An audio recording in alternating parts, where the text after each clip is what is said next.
Dragon was oriented for the trunk jettison and for the actual deorbit burn. But that blackout period will be due to the plasma that builds up around the capsule, interfering with those antennas either sending or receiving data.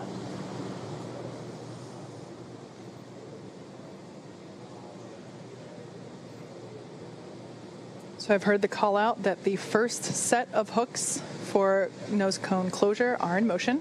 So this will complete in 2 sets. The first set is now in motion. So really good news to hear that. Everything looking good so far.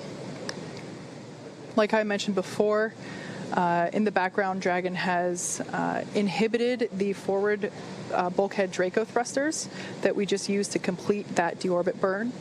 This is to ensure that it's safe to latch that nose cone shut for reentry. Also, the vehicle has initiated the nitrox purge. Nitrox is simply a mixture of nitrogen and oxygen. It's what we breathe, and the nitrox that is being purged into the system is cooled, so allowing that cool air to circulate around the cabin, but also inside of Bob and Doug's suits will help to keep them cool and comfortable during re-entry, which will be coming up in about 20 minutes. We're currently tracking 23 minutes and 20 seconds until entry begins.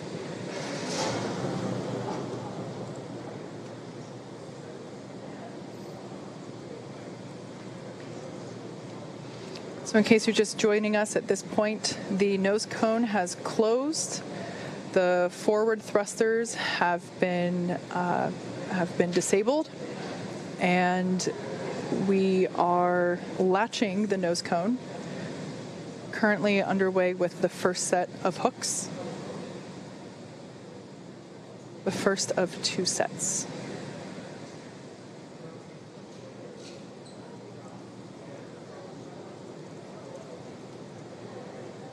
And we just had confirmation that the first set of hooks is closed, so now the second set will begin to close as well.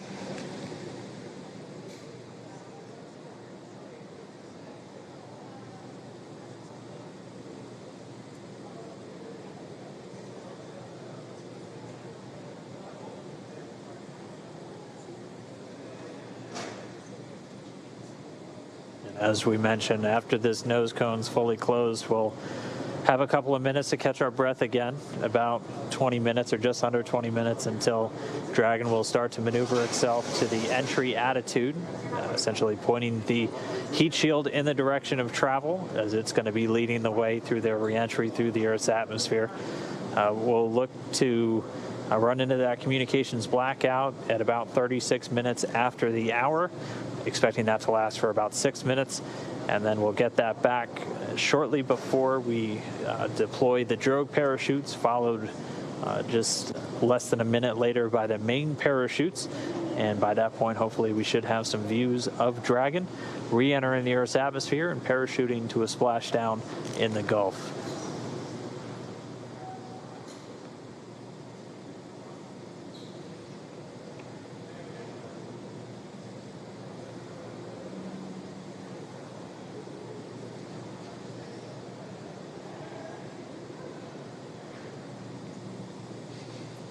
So there in the front row of Mission Control in the center, you can see CEO Elon Musk and our President Gwen Shotwell sitting side by side at those center consoles. In addition to those two, the room is filled with Dragon operators and mission leaders who are continuing to monitor the health and telemetry of the crew and the capsule. Right now, nose cone closure is underway. The first of 2 sets of hook latching has completed, and we just heard a call out that the SpaceX nose cone is secure for entry. Copy, we see it on board. All right, great confirmation there. Back and forth from Mission Control here to Bob and Doug up in Dragon Endeavour, that Bob and Doug have also confirmed on their displays that the nose cone has closed nominally and it is secure for entry.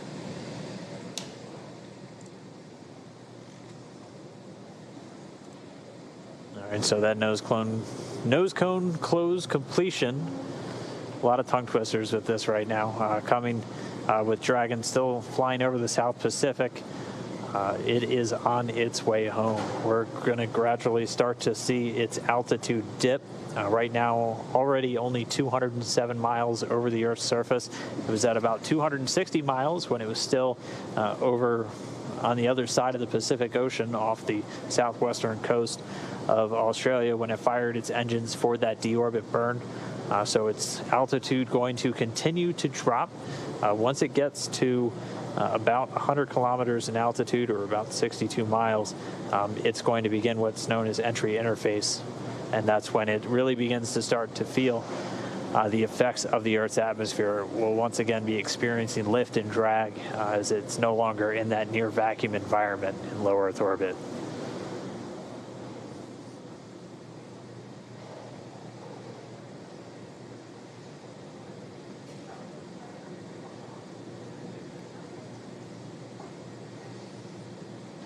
So we're essentially stepping into the second half of entry. Dragon is now beginning to flush nitrox into the cabin and continuing to top it off in Bob and Doug's suits as well. Again, this is cool air essentially flowing through the cabin and the suits. This is what will allow them and the cabin itself to remain comfortable during reentry while those external temperatures reach 3,500 degrees Fahrenheit. At this point in time, Dragon's orientation is such that the heat shield is pointing forward, if you will, leading the capsule toward the landing site.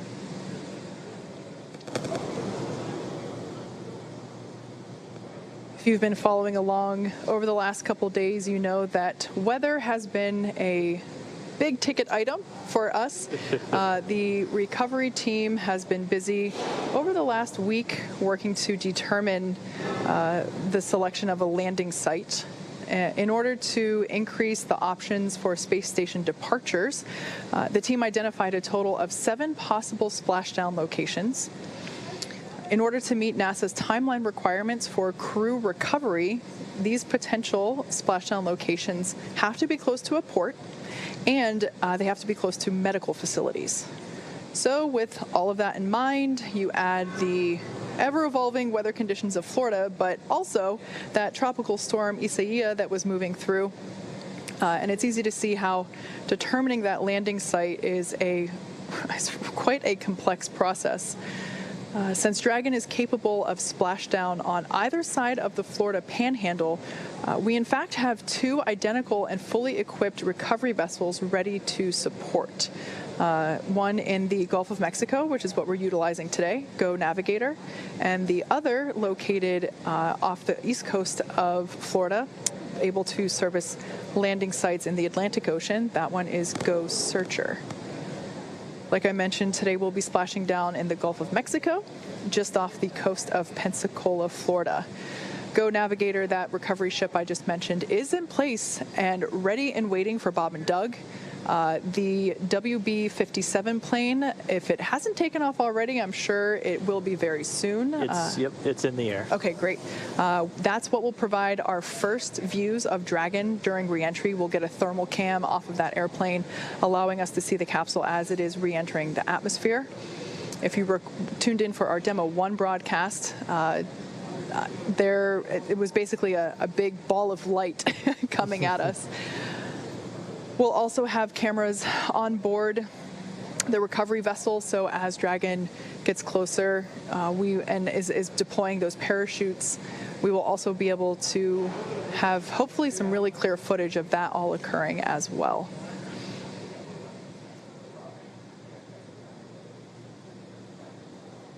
All right, so Dragon's altitude continuing to dip. Right now about 174 miles over planet Earth. We're under 11.5 minutes from where we expect to hit entry interface. So that's where Dragon will really start feeling the effects of being in a denser atmosphere. And then we are still tracking that blackout to come right around that same time. We are under 27 minutes away from splashdown. So we are under 27 minutes away from Bob and Doug being on planet Earth for the first time since May 30th. to kind of put everything in perspective, the Dragon capsule departed from the International Space Station several hours ago, but according to what Dan just said, it's essentially halfway home just based on altitude alone. So the International Space Station is about 250 miles above Earth's surface. I think right now it's between 250 and 300. I think right now it's about 263 miles above Earth's surface. So based on that telemetry that Dan just read off, is from an altitude standpoint, Dragon is halfway home, and yet that second half is going to be covered in the next 27-ish minutes while we wait for splashdown and recovery, versus the several hours that we've been covering since yesterday. Yeah.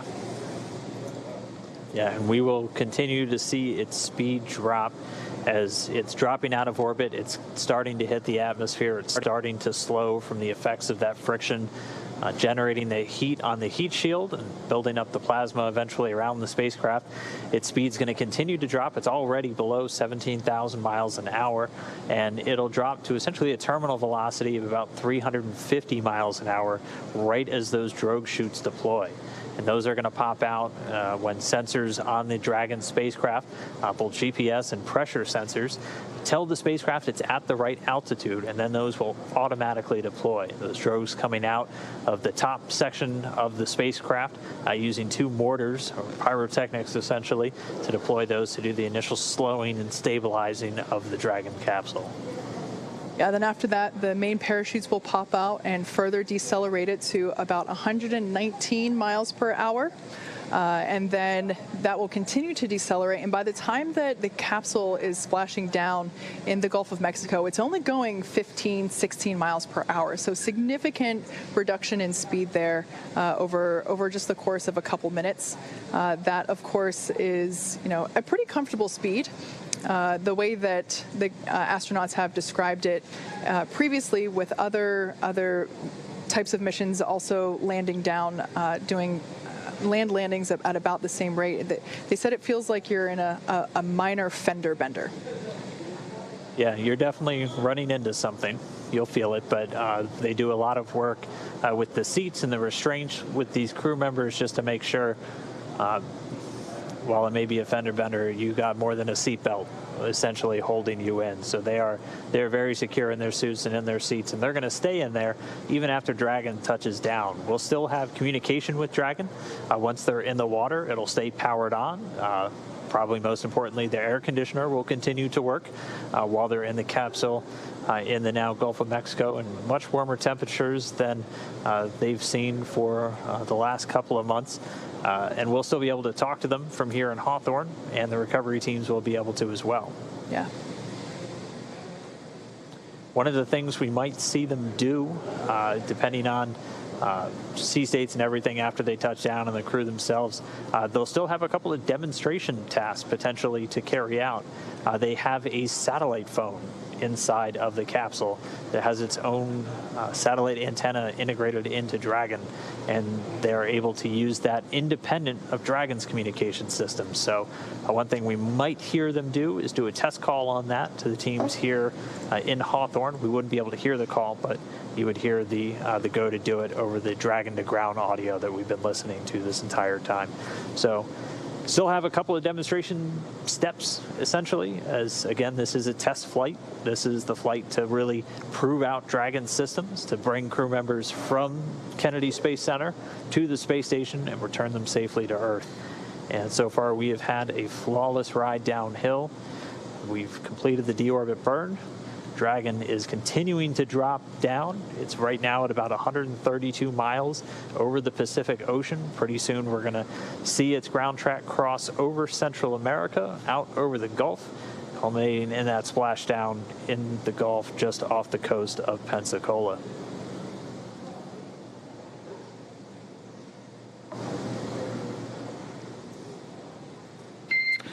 Dragon SpaceX 4 entry brief.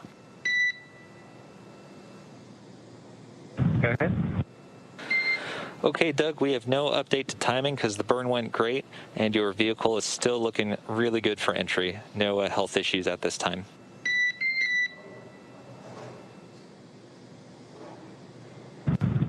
Okay, Dragon copies. Thank you. In addition, the recovery team is go, and the weather is still great. Winds are about 2 knots and waves about 1 foot. From the ship, they're reporting very calm. How copy? Copy. Good weather at the landing area. Thank you. Okay, and last piece is that we do expect some additional RADI-COM during entry prep 2 due to vehicle attitude. So if you can get us your entry check report a little bit prior to entry prep 2, we'd appreciate it. Copy. We'll go. Okay, thanks, Doug. So there we just had a bit of a briefing between Mission Control and Bob and Doug up in Crew Endeavor, just confirming with them that the deorbit burn was great and that the timing on their pads doesn't need to be updated. We are able to upload new trajectory calculations, including times that remain live depending on how the burn goes, and at this point in time, those don't need to be updated. It is important that they do remain accurate because Bob and Doug, their primary mission right now is to continue to monitor the vehicle status and telemetry and data being presented to them on their touchscreen displays in front of them, and so during the more dynamic events, they certainly want to be aware when things like parachute deploy will be happening and when splashdown is expected. So making sure that the timeline of events, the sequencing is accurate is certainly important in order for them to stay aware and updated of upcoming events. And just another quick position check. Dragon still out over the Central Pacific, down to about 108 miles in altitude. We're expecting that entry interface to come up in the next 4 minutes or so. Again, at that point, Dragon should be at an altitude of right around 62 statute miles, or about 100 kilometers, and that's when it really starts to feel the effects of the atmosphere. It starts to experience the lift and drag and other atmospheric effects it's been free from while flying in the near vacuum of low Earth orbit. So continuing to drop in altitude, still looking for an on-time splashdown. Should just be about 19 minutes from now.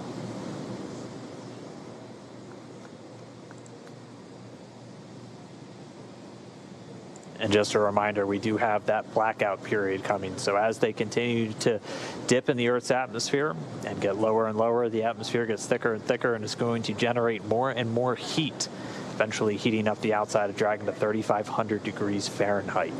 And as it hits that peak heating, it'll also be forming a plasma around the spacecraft. So we do expect to lose comm for about 6 minutes. SpaceX Dragon crew entry preps are complete. SpaceX copies. Entry prep complete. Thank you.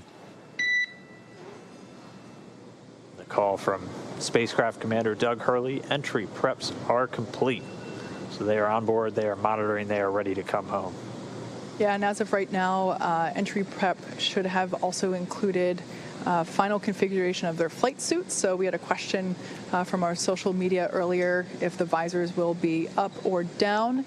Those visors should be down at this point as part of that entry prep check.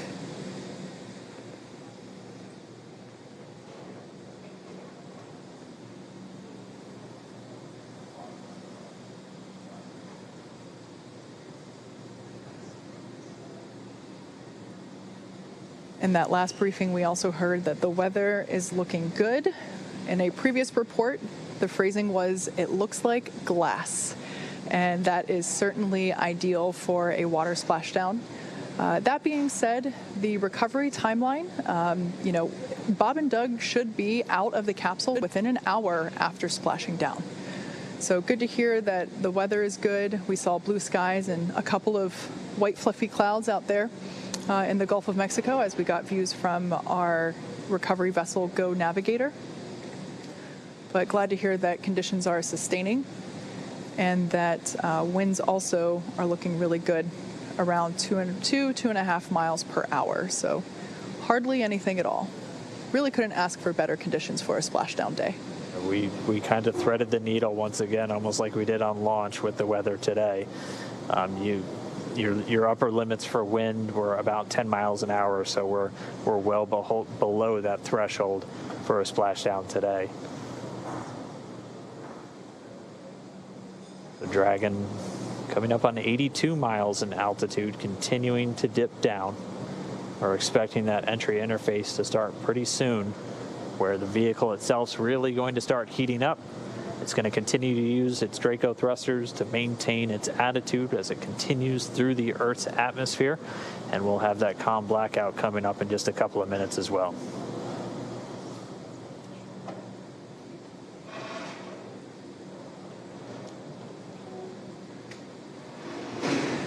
Just heard the cabin purge has started again. This is when they're going to flush the cabin of Dragon with cooled air.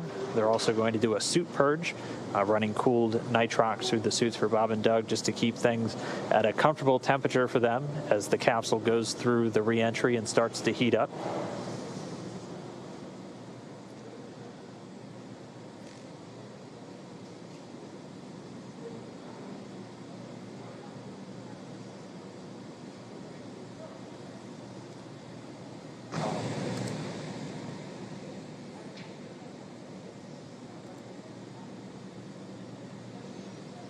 So like we said, we are anticipating a brief blackout period where we're unable to communicate with the capsule. We're expecting that to start in exactly 3 minutes. That will last for 6 minutes total, and during that time we will be unable to command the vehicle or receive telemetry. That being said, Dragon is designed to be fully autonomous, so it's driving itself anyway. So Bob and Doug will stay fastened in their seats. Like I said, that anticipated loss of signal, or as you'll hear it called LOS, is anticipated to last for just 6 minutes. During that blackout period, the capsule will encounter what's known as entry interface. This is when the capsule is now really in the Earth's atmosphere and beginning to be subject to aerodynamic forces. This is also when a lot of that friction will begin to build up and raise the external temperatures. Dragon SpaceX, we show 2 minutes until predicted calm blackout. We will see you on the other side at 1842.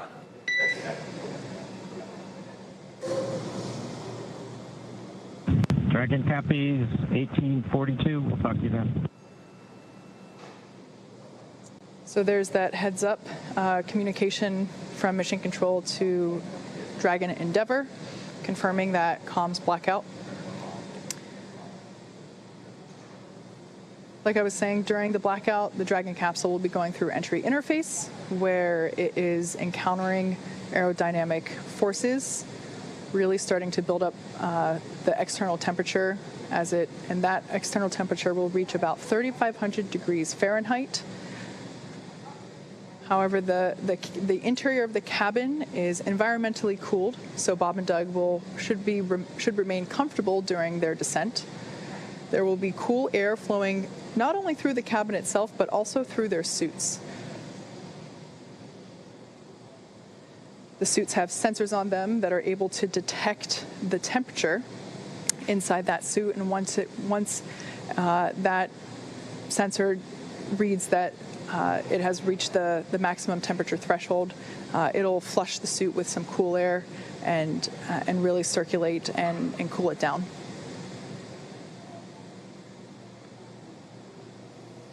All right, well, we are right around that estimated blackout time. As we heard the call, we'll see them on the other side, expected to regain that communication at about 42 minutes after the hour. So for these next 6 minutes, they're already less than 60 miles in altitude. And this is when the capsule is really heating up during that reentry, reaching temperatures of around 3,500 degrees Fahrenheit, as again, you're essentially hitting the atmosphere more than 17,000 miles an hour, and the friction building up that plasma around the spacecraft. And that's what's going to prevent us from talking to Bob and Doug or getting data back from the spacecraft for the next 6 minutes. Its flight computers are in control, though. It's going to continue to maintain its appropriate trajectory and attitude having attitude determination devices on board the capsule, not reliant on communications with satellites. And it's going to continue Dragon down the correct path for this splashdown off the coast of Pensacola. So we are in that blackout period. We're going to continue to stand by until we get them on the other side.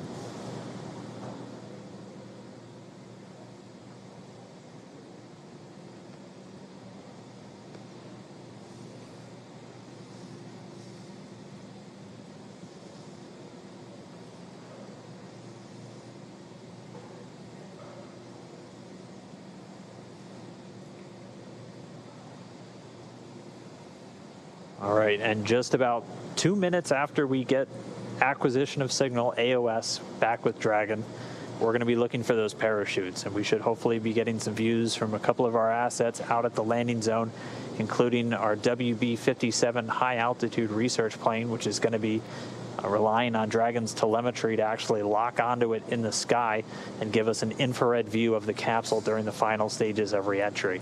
We're going to be looking for the drogue deploys at about 44 minutes after the hour. Those will be 2 drogue shoots that are going to come out when the vehicle is still moving at about 350 miles an hour. And it'll be at an altitude of about 18,000 feet.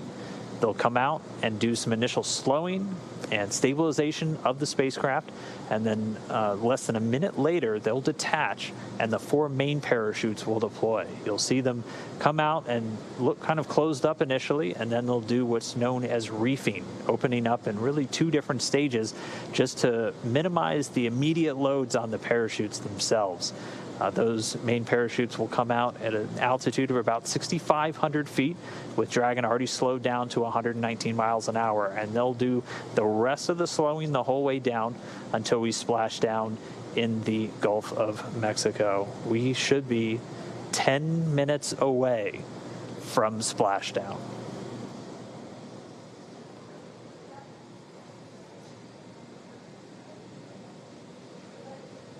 So right now we're getting our cameras on the WB-57 airplane, which is in the area, getting those cameras ready to give us our first glimpse.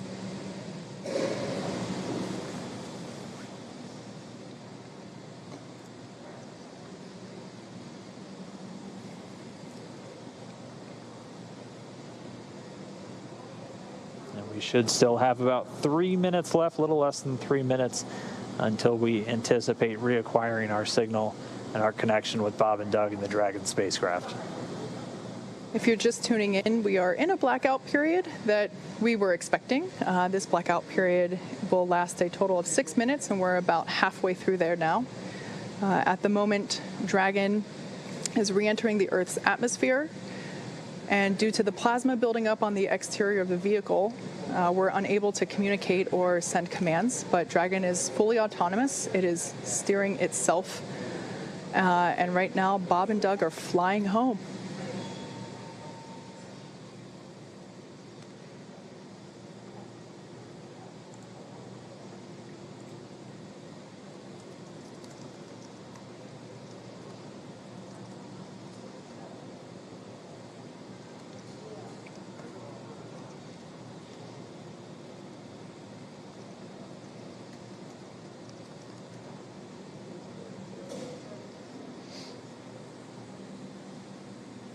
Our Dragon SpaceX comm check.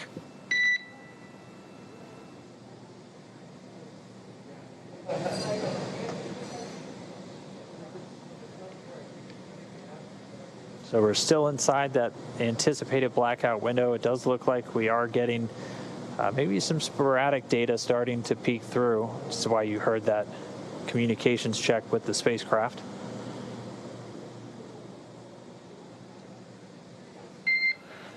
Dragon SpaceX comm check.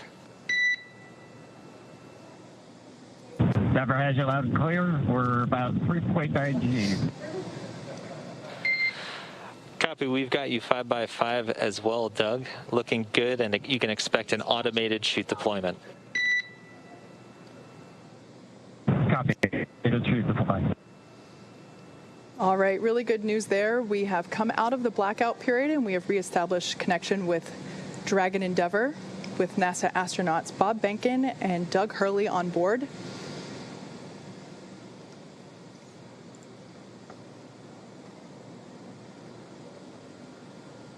We were able to reacquire that communication a little bit earlier than expected, and now we are just waiting.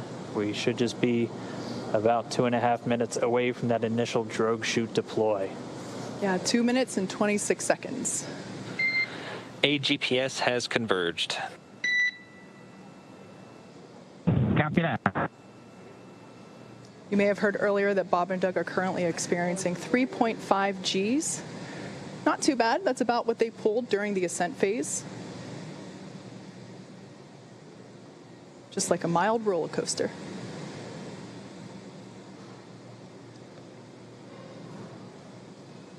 So the vehicle is now over the Gulf of Mexico. It is approaching the landing zone off the coast of Florida near Pensacola. And there we have our first shot. There it is. The first view from the WB-57 airplane. It is dipping in and out a little bit. This is going to be an infrared camera showing us Dragon re-entering. We have that comm back with Bob and Doug. You heard AGPS is converging. Dragon has 3 GPS units that it uses actually in the parachute deployment process, as it helps, along with the pressure sensors, really give a solid altitude to the flight computers on when these are supposed to deploy. And we're standing by for the drogue chute deployments. We should be just under 5 minutes away from splashdown. Passing 15 kilometers, brace for drogue window. Copy, we're braced. Just about 14 kilometers in altitude, 8.4 miles, continuing to descend. There on your screen, we have a shot of the capsule as it is preparing to deploy those initial parachutes, the drogue parachutes. Again, these parachutes help slow the vehicle down even further and help stabilize in preparation for main chute deployment.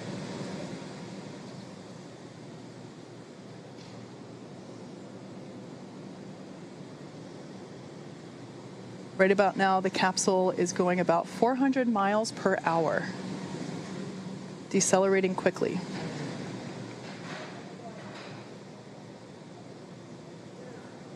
And standing by for drogue deploys.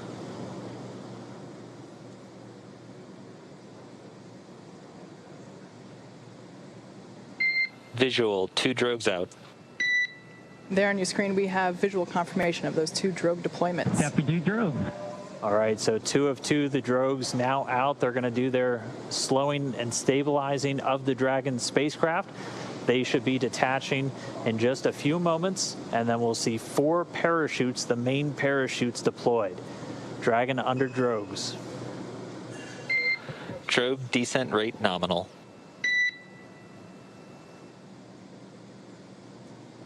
So the expected descent rate, the expected velocity under the drogues nominal, we're right at around 150 miles an hour and already dropping. You can see the drogues now detach. And there we have confirmation of deployment of the 4 main parachutes. We are visual on 4 chutes out. We are visual. 4 main parachutes deployed. Copy, 4 main.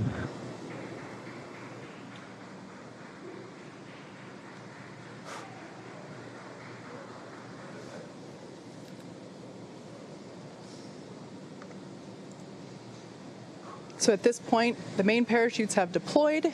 They are inflating, as you can see there on your screen, continuing to slow Dragon down significantly. We are anticipating splashdown in just under 2 minutes and 30 seconds. Yeah, we've already slowed the vehicle down to about 16 miles an hour. It's already less than 1 kilometer in altitude.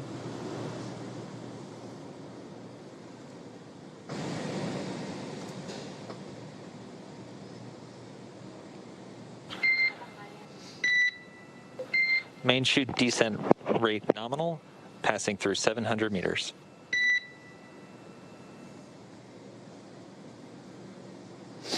So at this point, Dragon has saved all propulsion systems on 600 board. meters. 600 meters. And we're 600 meters above the Gulf of Mexico. Should be approximately a minute 30 from splashdown.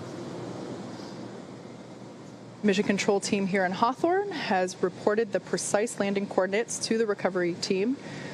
They are standing by, ready to go get our space dads. 100 meters.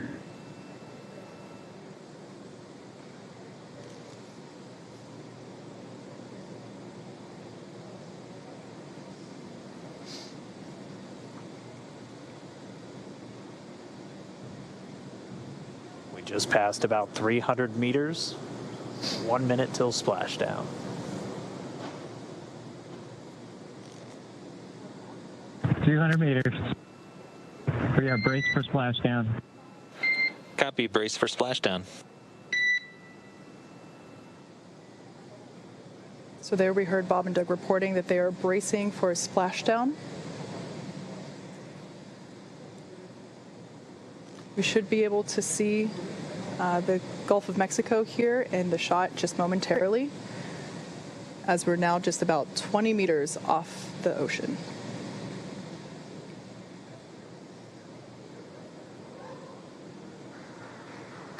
Splashdown. As you can see on your screen, we have visual confirmation for splashdown. SpaceX copies and concurs. We see splashdown and mains cut. Dragon Endeavour has returned home. NASA astronauts Bob and Doug. On behalf of the SpaceX and NASA teams, welcome back to planet Earth, and thanks for flying SpaceX.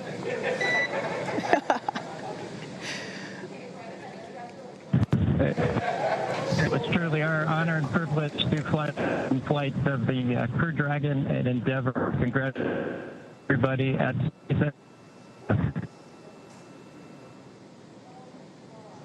All good, and we're into section of 4.800. Thanks for those words, Doug, and we copy that you are into 4.800.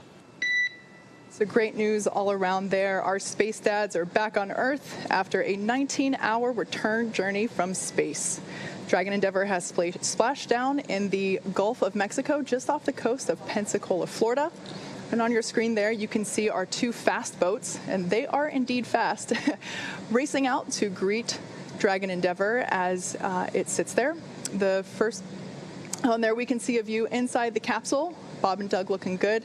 Although the communication was a little choppy, we did hear... SpaceX Endeavour in 3.1, we show ourselves in stable 1. And SpaceX copies for vehicle assessment, step 3.1, stable 1. Good news. Stable 1, essentially, they're upright in the water. Stable 2, also another potential where it could be on its side or even upside down, but Dragon does have a water ballast system to keep it upright, where it's able to essentially pump seawater into bladders in the service section of the capsule. But they're upright. We already see the fast boats approaching. They touched down, came right on time at 11:48 a.m. Pacific, 1848 UTC. Bob and Doug now in the water, and the recovery ops, they've already begun. We already see the fast boats starting to move in. We're still maintaining that good communication back with Bob and Doug and the team here in Hawthorne. Pretty soon we should be getting the go for them to move in, begin their hypergol sniffs, and begin wrangling up those parachutes. But we can see Bob and Doug inside the capsule, back on planet Earth.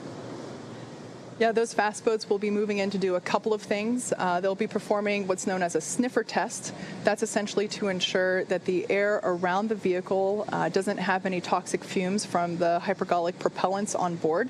So once we get the all clear from there, the water recovery lead will give the go for approach, and that's when the first fast boat will actually approach the capsule. Hopefully give a little wave to Bob and Doug through the window.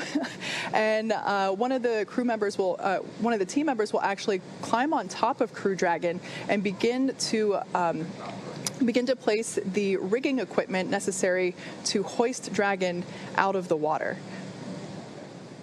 Oh, still getting a view from the WB. The airplane flying overhead, it gave us those great views of really our first views of Bob and Doug re-entering the Earth's atmosphere. from up above. You can see the 4 parachutes in the water. We heard those were cut automatically as expected by Dragon. So for now, the crew just standing by. Again, they're going to stay in their suits, in their seats. We're waiting for all these initial checks. Dragon, SpaceX, comm check. Loud and clear. How else? Loud and clear as well. Just wanted to verify a quick comm reconfiguration. Thank you.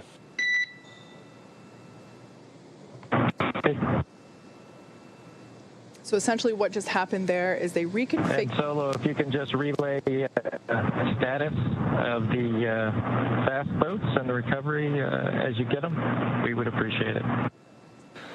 You bet. Absolutely, Doug. Wilco. So what just happened there, you heard comms reconfiguration. That's essentially looping Bob and Doug's communication into the into the recovery team, so that if they can hear feedback from Bob and Doug directly as well. Now, we talked a little bit about SpaceX Endeavor. You can let Ben and James know we're doing pretty good so far. Okay, we'll let the flight docs know that you're feeling good so far. Thanks for that update. really good news there to hear that they're feeling good, and they can let the flight surgeons know that all is well inside Dragon Endeavor. All right, and it sounds like we do have one of our folks that's on location there with the recovery forces, NASA's Brandy Dean. She's joining us by satellite phone. Brandy, if you can hear me, I mean, what is it like right there on the water? What was it like to watch Dragon? We're watch them splash down for the test objective. So stand by at the console once we get it up and operating. I'll let you know. Okay, SpaceX copies. We'll be ready for that in just a couple minutes. We should have the go for you in just a moment. Please stand by.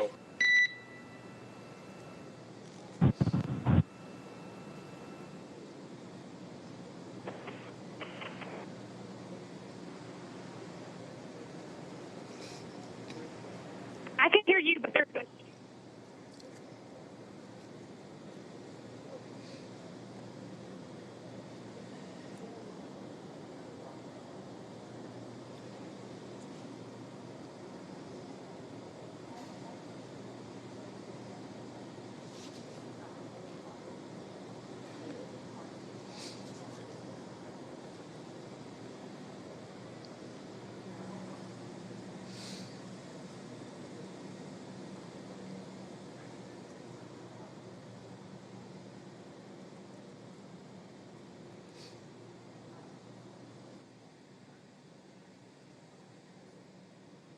There in the center of your screen, Dragon capsule, awaiting for the fast boats to approach and begin the rigging process. And there on the left-hand side of your screen, we can see that second fast boat come into view.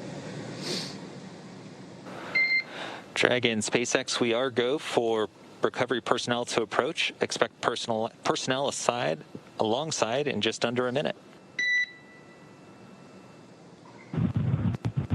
Dragon copies. Thank you. All right, so they're starting to move in.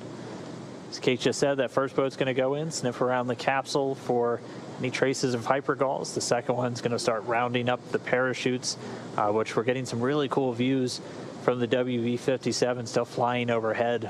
Looking down, you can see the parachutes in the water, and the second boat start to gather them up. We'll try one more time real quick. We have NASA's Brandy Dean out with the recovery forces. Brandy, if you can hear me, what was it like to watch this Dragon come down under parachutes? Oh, it was amazing. I wish everybody could have had my view. It was such a beautiful sight. It's a gorgeous day. The water is calm, really the best weather we could have asked for. And we heard the sonic booms as it made its way back there, and we were able to find it early on as the parachutes were deploying. So it was very exciting for everybody who was gathered here. That's incredible. We actually had some questions from people if you'd be able to hear the sonic boom, and we weren't sure. So I'm really glad you just answered that for us. I mean, we talked so much about the weather. You said it looks great. What was it like on the ride out there? Has it just been kind of clear skies and clear seas the whole way?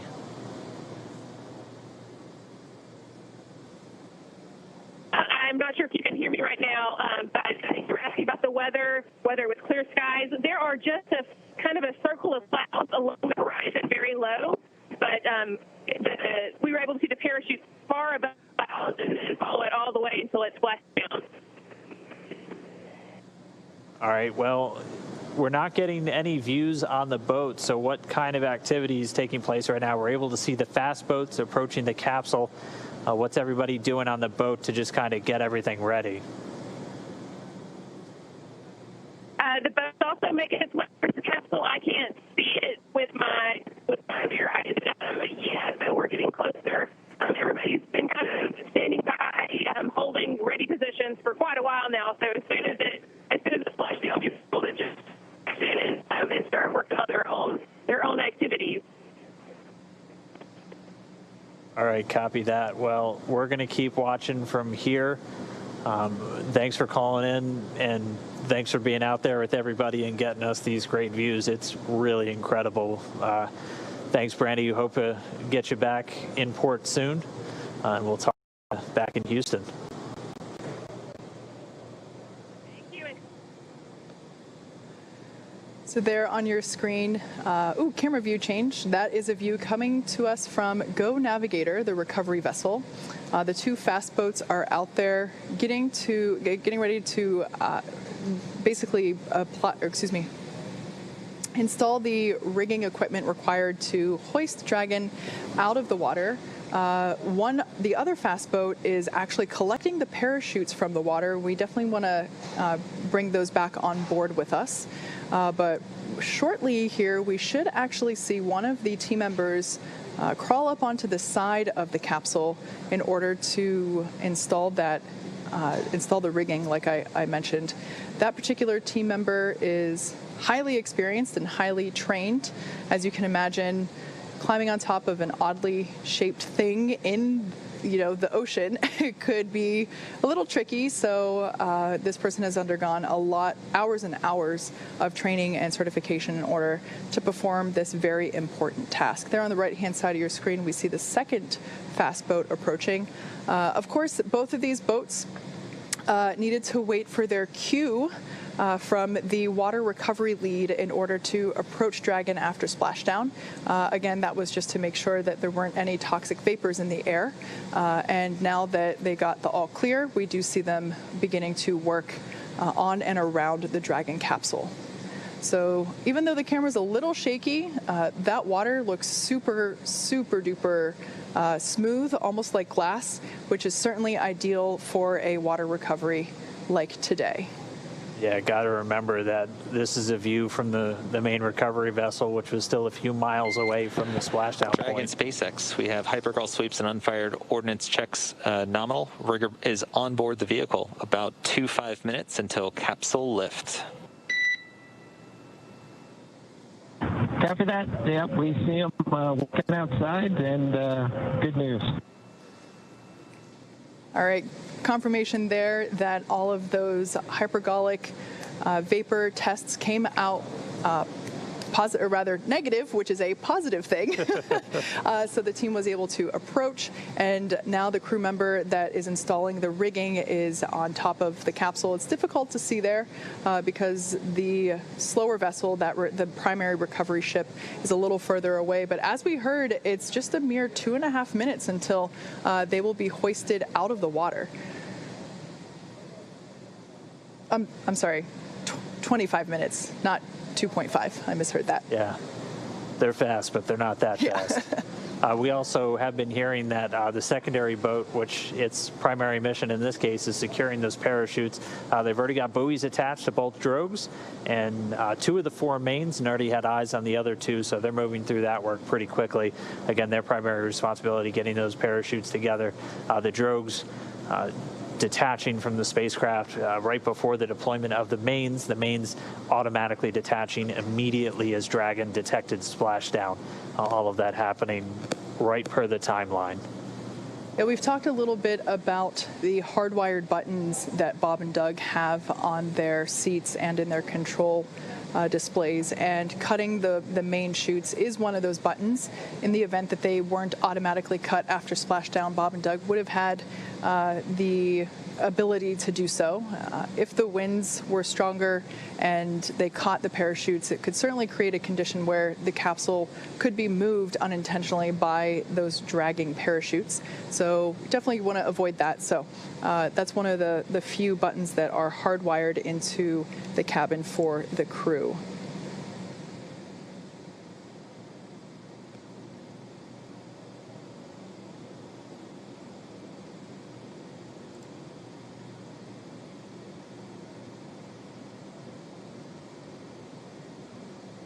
And again, right now we're expecting about 20 minutes for the main recovery vessel, the Go Navigator, to reach Dragon.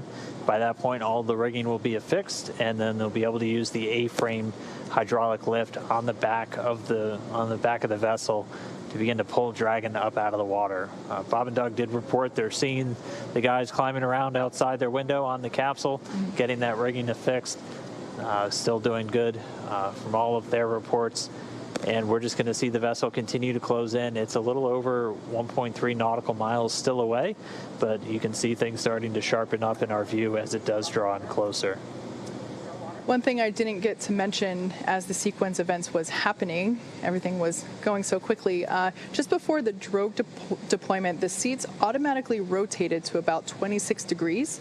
And so if you think back to when we saw Bob and Doug while they were still on orbit and during the deorbit burn and all their departure burns, they were actually laying closer to on their backs at the 40-degree position, where essentially they were looking up at the top of Dragon capsule, like their stomachs were facing the top nose cone there. At this point, the seats would have rotated, so they're in a little bit more of an upright position. That's done to ensure that the loads experienced from landing are, doesn't hurt them. So at this point, they are not really laying on their backs in the ocean. They are seated upright a little bit, which would allow them to have a better view of the team working to install the rigging equipment.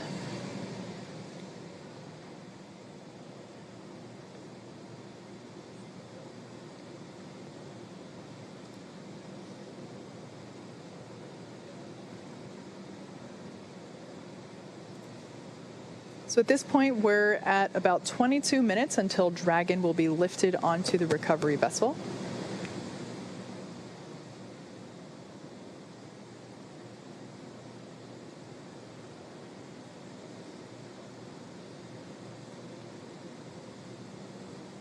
Bob and Doug are still strapped into their seats, kind of like an airplane.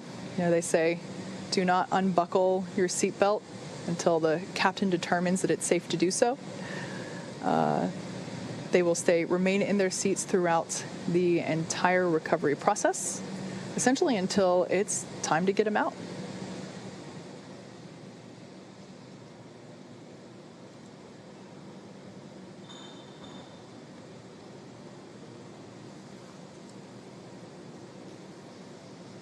Like I said, we are expecting to lift Dragon onto the Go Navigator recovery ship in about 21 minutes. And then in 28 minutes, we will be opening that hatch and beginning crew egress, also known as exit. And we did hear the rigging is pretty much complete, so right as they arrive there at the capsule, the main recovery vessel will be able to begin getting it up out of the water.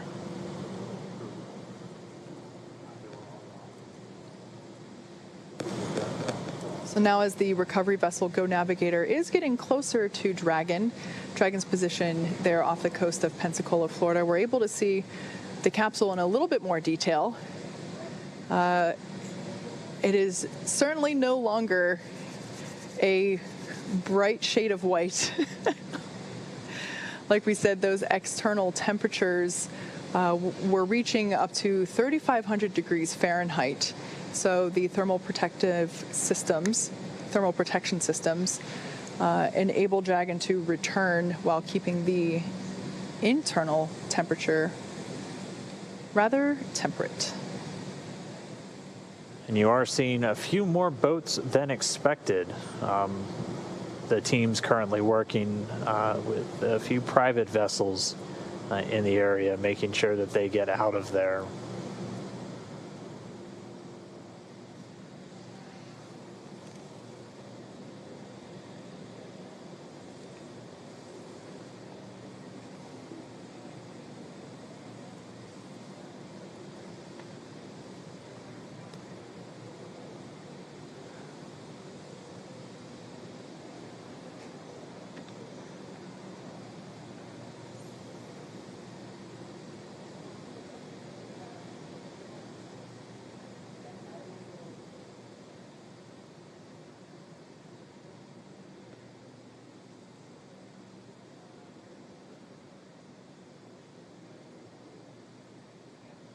And now we see one of the SpaceX fast boats moving in.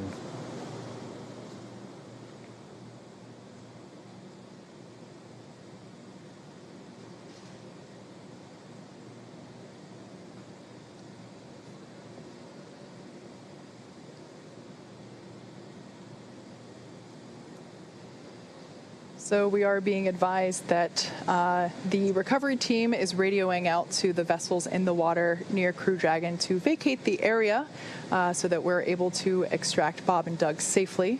Also for the safety of those folks in the area as well, not just Bob and Doug. Yeah, this is obviously a dynamic operation. One of the first things we do is make sure there aren't essentially poisonous fumes around the capsule, so something like this just really can endanger the whole thing, endanger the crew members and endanger themselves. So the SpaceX team's moving in to try and get them away so they can safely recover the Dragon capsule and get Bob and Doug on deck and safely inside their medical quarters. So we can see them, they're getting a lot closer. We expect about 10 minutes or so until they should be in position. All the rigging has been affixed on the Dragon capsule. And once they arrive, they'll be able to use that hydraulic lift to get Dragon up and out of the water.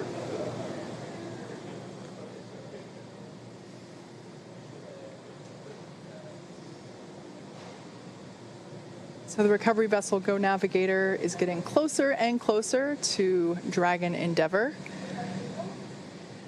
as it awaits its recovery, or as it awaits to be hoisted out of the Gulf of Mexico. Again, we landed just off the coast of Florida near Pensacola. Maybe next time we shouldn't announce our landing zone. Oh, there we got a shot from our WB-57 plane. It looks like that area has cleared out significantly, so that is good to see.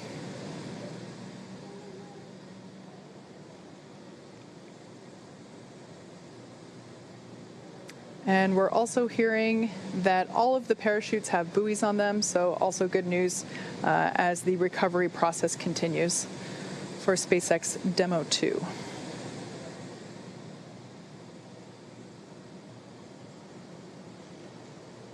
Dragon SpaceX for comm reconfig. Go ahead, Mike. Hey, Doug, we're about to reconfigure the forward link. We may lose that for about 1 or so minutes, and that should happen shortly. Copy. Yeah, just give us a call back when you think you got it back. Will do.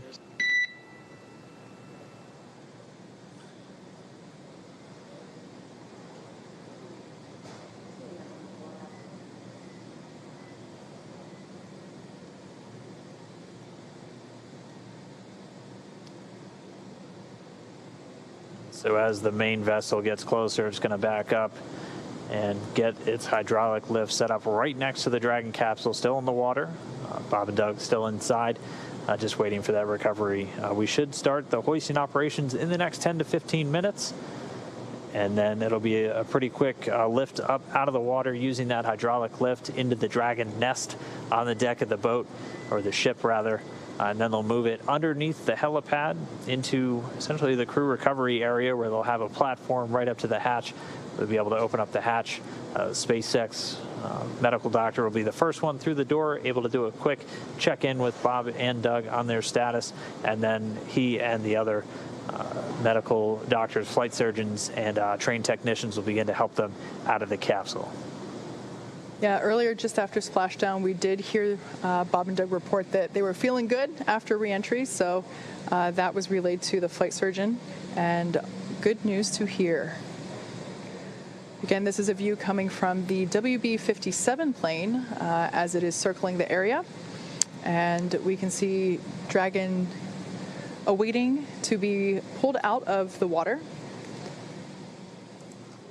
Again, we are anticipating that lift to begin in just under 15 minutes. We're approaching 14 minutes here.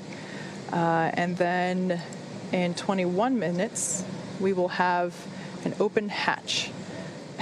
And you can see the main recovery vessel in the top right there. That's the helipad with the big SpaceX X on top. It's now backing up towards the capsule. Certainly not to be confused with one of our landing drone ships.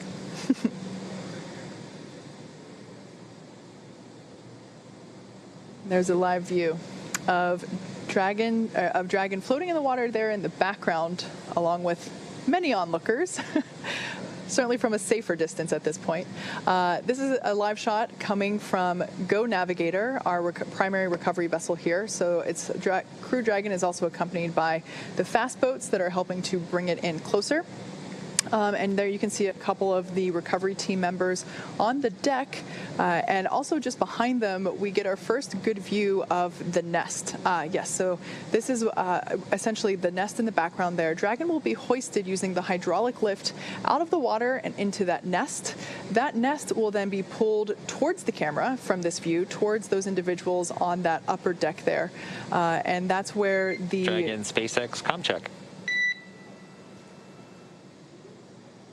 Loud and clear, Solo. How us? Loud and clear as well. And from the video, it looks like the boat is about one length away, about 5 to 10 meters, backing up to you. Copy that. Thanks for the update. All right, so good news there. We're getting ready to see Dragon to be lifted out of the water and into the recovery nest. As I was saying, that nest will be pulled towards the camera, towards that upper deck that we saw there, and that's where the medical stretchers will be waiting to assist them into the medical bays for evaluation after capsule egress. It's already been 25 minutes since they splashed down. It doesn't feel like it. That was definitely the fastest 25 minutes of the day. the timeline we were anticipating was for the lifting operations to start within about 30 minutes, so we're pretty much right on the timeline still. That's been a pretty common thing so far today. You can see them with one of the fast boats getting it positioned to start moving out with the additional rigging to affix to the Dragon capsule, where they're going to use this A-frame to pull it up out of the water. And you can see the Dragon nest at the very bottom. It's that circular object with the A1 right on it. So while this is the first time we are recovering a capsule with crew members on board, the recovery team has been... And Dragon, just letting you know, we got a couple lines connected and rigging is in progress. Copy that, SpaceX. Thank you. All right there. So just updating the crew that they might feel some momentum as a couple of the rigging lines are attached. There we can actually, there's our first good shot of the individual who is placing that rigging equipment. Again, that's someone that's highly specialized and very well trained for these operations. As I was saying, the recovery team has rehearsed and practiced this with Bob and Doug themselves, actually, in a test capsule, practicing the egress as well as they have practiced the recovery process many times. And actually, through those practice runs, they have effectively cut the recovery period in half from the initial Demo 1 mission. So it's really nice to see that the process itself, after being rehearsed and carefully choreographed, is going super efficiently. Again, safety is the #1 priority, so making sure that only personnel involved in active recovery operations are present on the deck. You may have heard us mention before that there are about 40 people on board today, but we certainly don't want anyone in danger or to fall overboard. That guy intentionally Dragon jumped. SpaceX brings their capsule lift Speaking in of about falling 30 overboard. seconds. We're ready. Thank you. All right, so the crew was just told in the next 30 seconds, they have the lines affixed, so they're going to start lifting the capsule up out of the water. And at this point, the communication we're getting with Dragon is actually being routed through the boat itself at this point. So there we can see the lift. Dragon is out of the water. Yeah, so now now that A-frame's going to start swinging it back. And it's bound right for that nest at the bottom of your screen.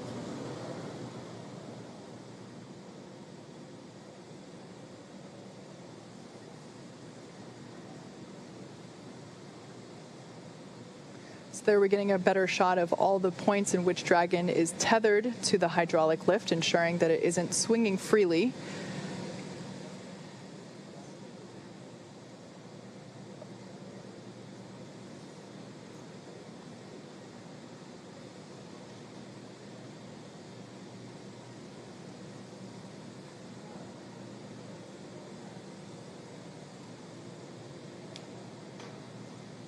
And there we can see Dragon Endeavour being carefully set down into the recovery nest on top of Go Navigator.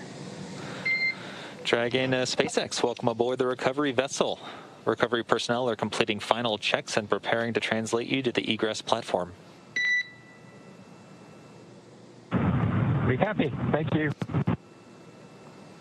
So for the first time in 2 months, NASA astronauts Bob Behnken and Doug Hurley are on some sort of ground. I guess we can't call it solid ground because it is a ship. However, it is the first time that they are not in space, on a rocket, or bobbing in the ocean. Yeah, so now that they're in the nest, they're going to start translating it forward. And Dragon's going to move into essentially the hangar section underneath that helipad and then up to that recovery platform that we saw a little bit earlier. At that point, the spacecraft technicians will work to open up the hatch. As we said previously, it's a manual process with a couple of different attachments you have to engage before the hatch itself can be opened. They'll get it opened, and then SpaceX's Neil Menon will be the first one through the hatchway to check in on Bob and Doug, get their initial health assessment, see if they're ready to move, and then we'll start assisting them out of the capsule and into that medical facility on the boat.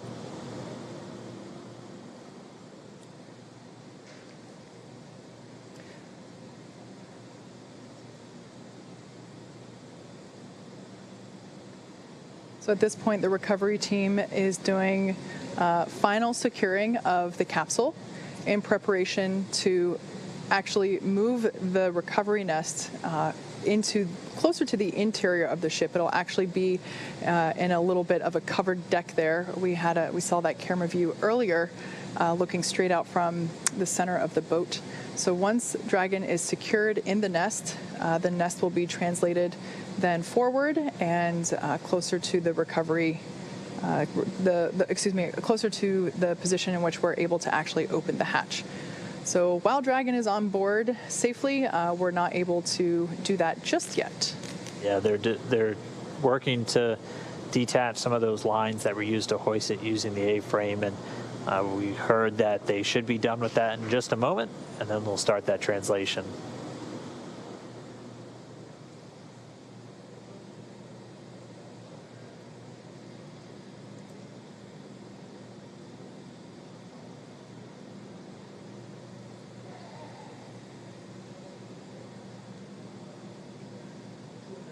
So right now we can see the recovery team releasing those securing lines that were used during the lift of the capsule from the water into the nest.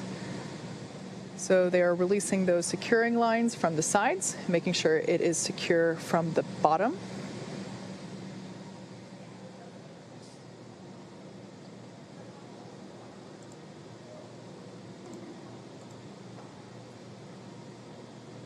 And there we see Dragon moving forward. Look at that. Smooth as a Tesla, I would say. It's It's really interesting to see those scorching marks now that we get a really nice up-close detail shot of Dragon. Standing by for the go for side hatch open. That rounded square there in the center of the capsule is that side hatch, and on either side are those oval windows. Dragon SpaceX, stand by for side hatch opening and egress. Copy, we're ready. All right, crew got the call. We are go for hatch open.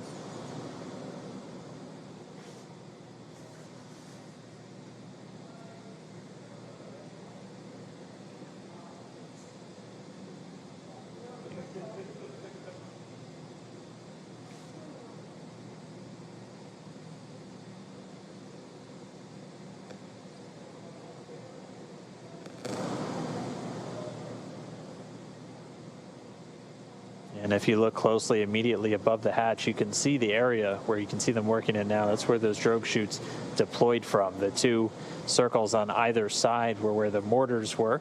The main parachutes now hidden by the platform underneath the side hatch.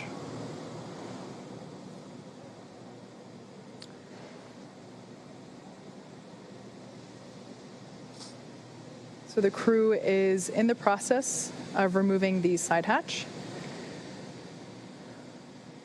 We can see that Go Navigator is in transit. It is making its way back to the Pensacola Naval Air Station. However, Bob and Doug will get a ride from the recovery vessel via helicopter.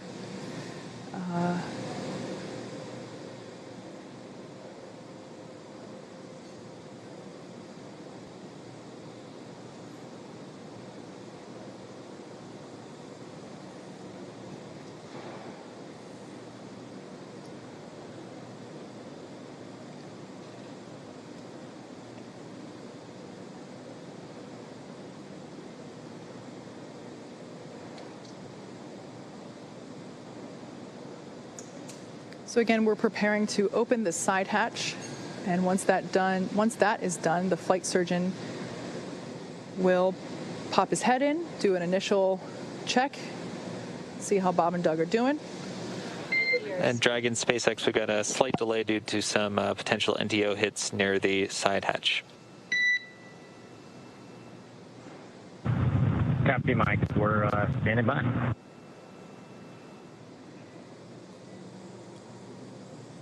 And so they're still continuing to do kind of those sniffs, so checking for any vapors or anything. So those NDO, it's NO2, nitrogen dioxide, primarily can get detected in the air from the burning of fuel.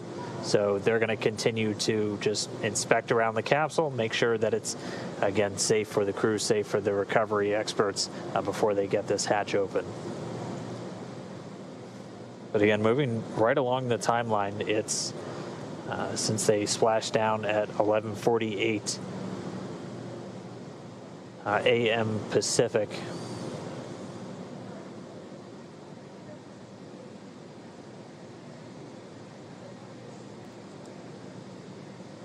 And so again, they're just pausing the operations for a moment, doing some additional air sampling around the prop system. We still have telemetry being fed from the vehicle, so flight controllers here in Hawthorne able to monitor prop tanks, propulsion tank pressures, and not seeing any issues with those at the moment.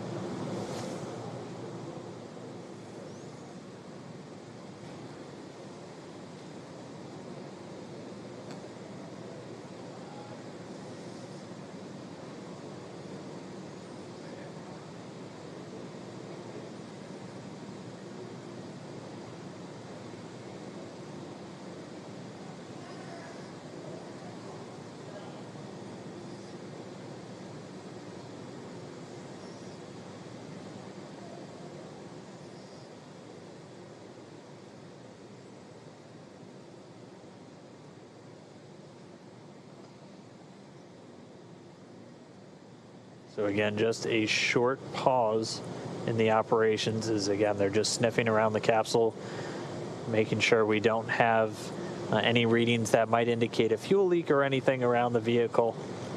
They did detect some NDO, some nitrogen dioxide, which is typically a residue that arises from the burning of fuel. So they're continuing to do just a couple of different air readings, grab samples essentially, before they proceed with the hatch opening.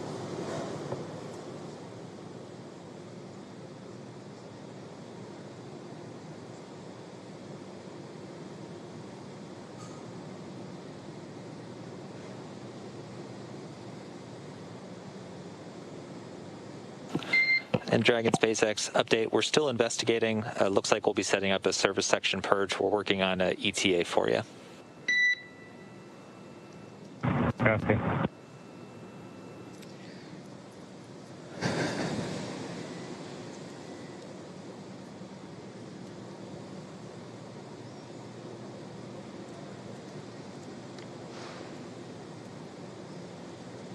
In case if you're just joining us, NASA astronauts Bob Behnken and Doug Hurley have safely returned from the International Space Station. They made an on-time splashdown in the Gulf of Mexico just off the coast of Pensacola, Florida at 11:48 a.m. Pacific, 18:48 a.m. Universal Time. And they have been pulled out of the water and hoisted onto the recovery vessel Go Navigator. And right now, the team is just completing, they did an initial check and found that there might be some remnant vapors, which we certainly don't want to be around when we have Bob and Doug coming out of the capsule. So the team is working to purge the service section in preparation for crew egress. Just a little commentary on the hatches that we've been talking about. So while Dragon's top hatch is used to connect to the International Space Station, that's the one that's located under the nose cone, which is currently hidden there at the top of the capsule. This is the side hatch is what is utilized for ingress and egress, both on the launch pad as well as coming up here on the recovery vessel. When the when the capsule is docked to the International Space Station, they will use the forward hatch to exit and enter the capsule. Something to note that once that side hatch is opened, it'll be the first time that Bob and Doug have gotten a breath of fresh air. The first time that they've been able to do so in 2 months since they boarded the Falcon 9 at the start of their mission back on May 30th. Yeah, with an on-time splashdown, they returned with almost exactly 64 days in space on this mission, just a few minutes shy of that. So I know they're looking forward to it. At a minimum, in a little bit more of a stable condition now that they're on the boat and not in the water. But again, our team's just continuing to step through. They're reporting that they're seeing all of the vapor levels that they initially detected have been dropping, and that service section purge. Dragon SpaceX, we show that levels are declining, but are continuing with purge. Copy.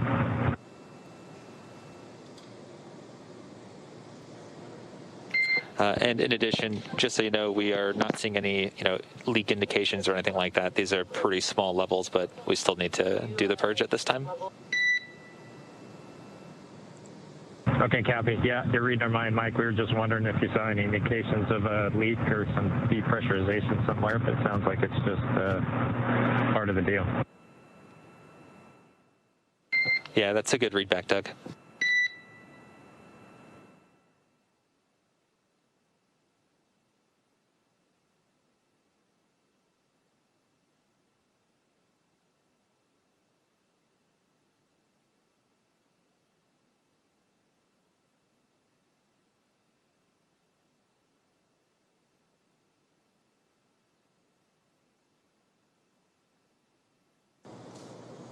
All right, so we're just continuing to get a view down right at the hatch of the capsule. They are detecting those very small traces of a couple of the hypergalls. The one we've heard specifically mentioned was NDO or NO3 nitrogen or NO2 nitrogen dioxide. They are at very low levels, obviously not at a very harmful level, as we still have people in close proximity to the capsule. They are going through with the purge. They're not seeing any indications of a leak in the service section of Dragon. That's where pretty much all of those different fuel tanks with the hypergalls are located inside the capsule.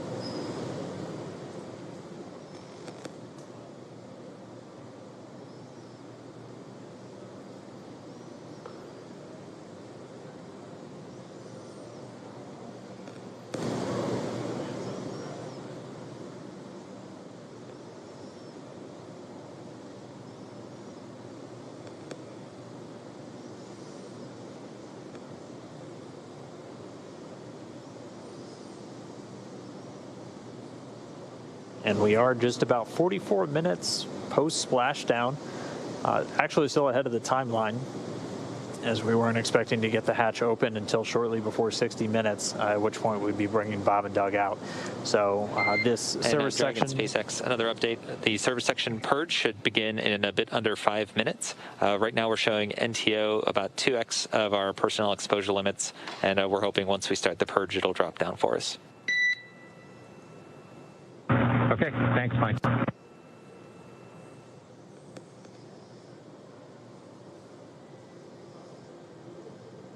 And I'm going to have to correct myself. So it's NTO, that's the dinitrogen tetraoxide, and that's one of the hypergallic fuels used inside Dragon for powering those Draco thrusters.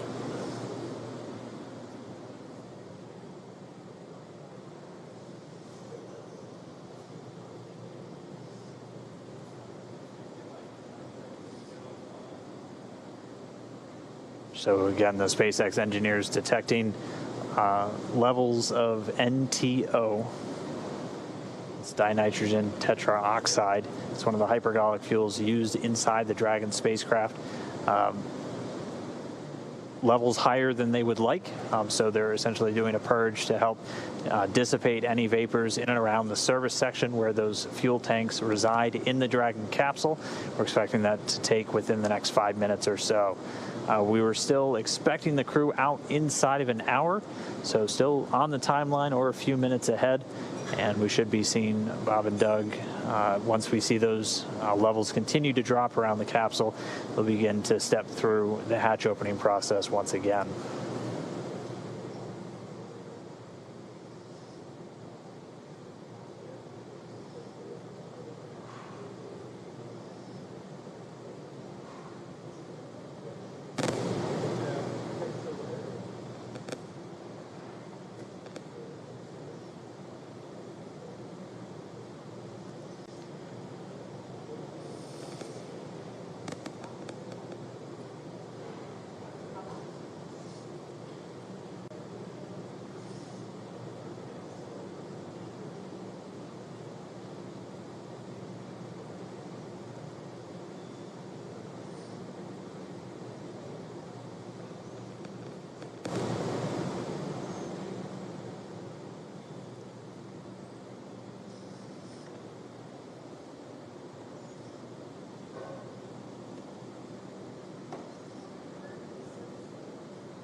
So right now we're getting ready to purge the service section. This is to make sure that the lingering NTO fumes that the team is detecting get flushed out, essentially. The service section is not the interior cabin where Bob and Doug are. It's actually the part of the capsule that is outside of the place where Bob and Doug are. It's external to the cabin, but it's inside the capsule itself. So you can think of it as the space between the exterior of the Dragon capsule and the interior space where Bob and Doug are. There's I think the interior pressure vessel, essentially. Yes, exactly. Yeah. So Bob and Doug are fine. The air that they are breathing is, that nitrox mix that they've been getting throughout the entire duration of today's operations. But it'll be essentially the area below their cabin, completely sealed off from the service section. Yeah, that service section is where there's a lot of telemetry. It's where there are the prop tanks, and we're just making sure that those get aerated so that lingering fumes are swept away. Yeah, again, they had detected higher levels than they want to see of nitrogen tetroxide. That's one of the two hypergolic fuels used in Dragon, the other one being monomethylhydrazine. Those two fuels, essentially when thrown together, even without an ignition source, will react. That's what makes them hypergolic fuels. Much simpler, more elegant solution used in a lot of on-orbit maneuvering systems in spacecraft.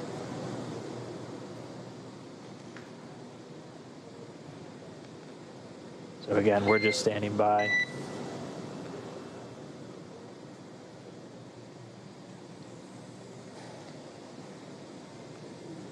So as you can see on your screen, there is one crew member that has kind of what looks like a... Dragon, SpaceX, don't have a huge update for you. Just letting you know the service section purge is still in work. And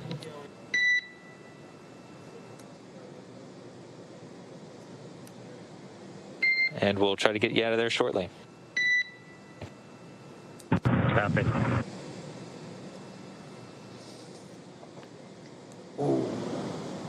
So as I was saying, two individuals on your screen there, one with a face mask and what looks like a scuba tank there with some clean breathing air.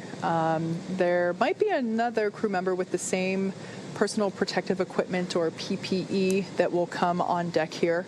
That type of equipment, there we go. That's the kind of equipment that is required in order to perform this purge. Again, the NTO is, the fumes from that are toxic. And of course, we want to keep all crew members safe as we prepare the side hatch for opening in order to let Dragon, Bob and Doug SpaceX, egress. looks like limits are dropping and getting pretty good. We're still continuing with the purge just to be extra sure. Okay, that sounds good, Mike. Thank you.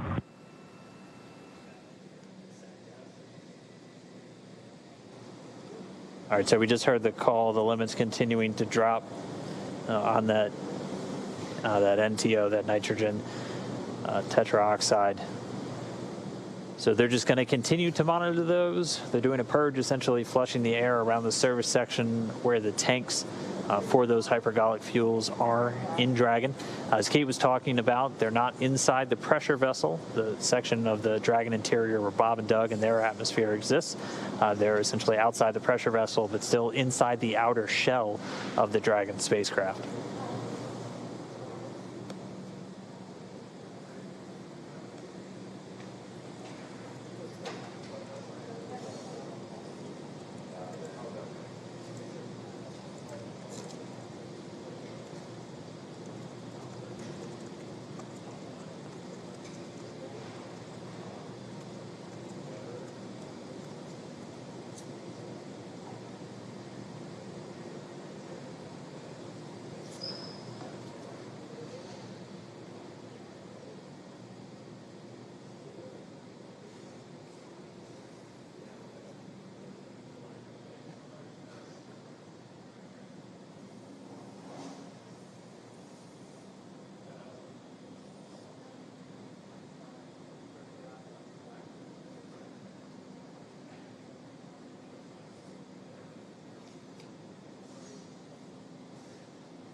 We are just about 52 minutes post splashdown.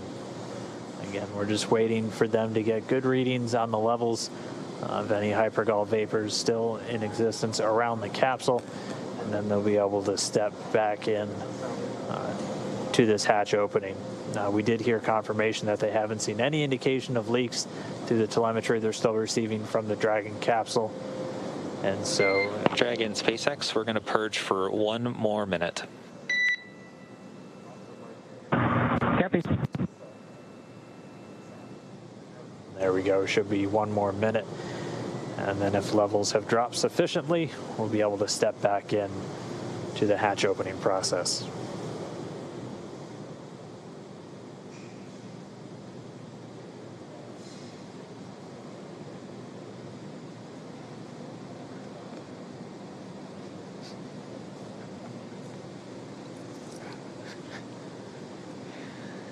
Bob and Doug will be getting assistance from the recovery teams while exiting Dragon Endeavour.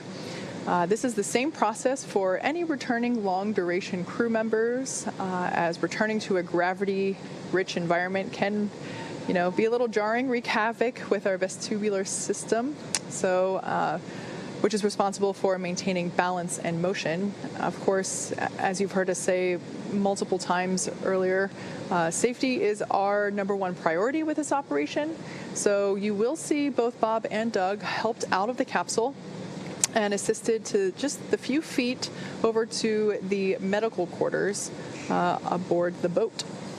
Yeah, if you've ever watched long-duration crews return on a Soyuz, it's pretty similar process where they're literally carried out of the capsule and immediately placed down into a waiting chair where they usually get some initial medical checks out there in the field before they're then carried to an inflated medical tent. We don't have a tent, we have quarters, and they're a whole lot closer, so they'll just have a couple of feet to go from the capsule itself into those medical quarters. And then once they're in there, they'll get some initial checkouts from their flight surgeons who are on location on the boat with them.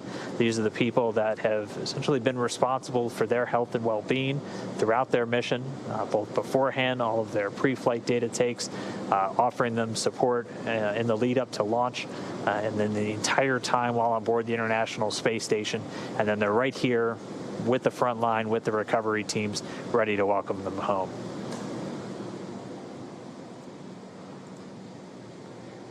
So it's been just about a minute since we heard that last call to the crew. We should be just about done with the purge. We're going to stand by, and hopefully we'll resume these hatch opening operations in just a moment.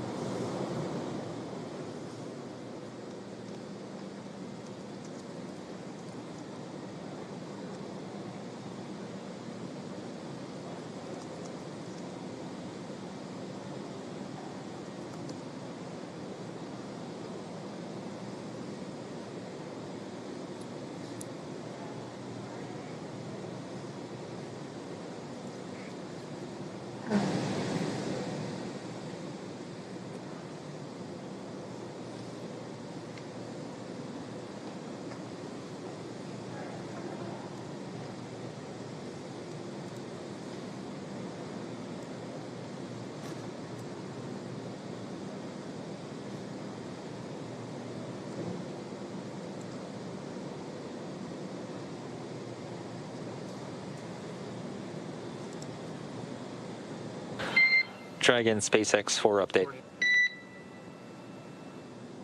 Good. Okay, exterior, we're seeing 3 parts per million NTO and 6 parts per billion of MMH. Nil, however, is asking that you de-stow your Draggers and take a sample inside the cabin.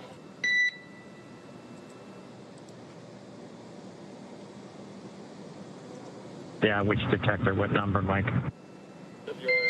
Yeah, it'll be detectors 2 and 3 in location 14. Copy. Okay, thanks, Doug.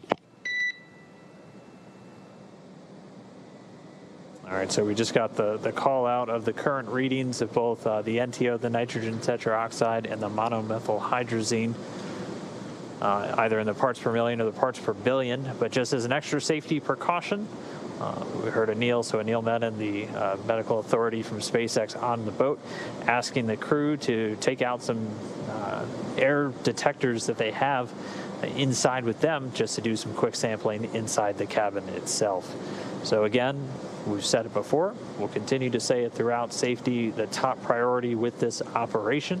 So the teams are going to be very methodical and make sure that everything is in a good setup, a safe environment, not only for the crew themselves, but also for our recovery forces.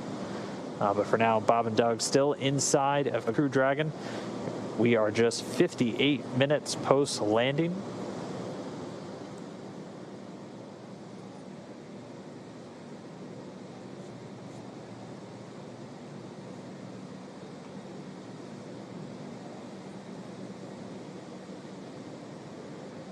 SpaceX Dragon with a status. Go ahead, Doug. Okay, for NO2 on detector 2, it reads 0.0. And on detector 3, it also reads 0.0 for MMH. Okay, great news. 0.0 for detectors 2 and 3 for NO2 and MMH. Thank you very much. That's a good copy. And so Doug Hurley reporting zeros across the board, no traces of either the NTO or the MMH.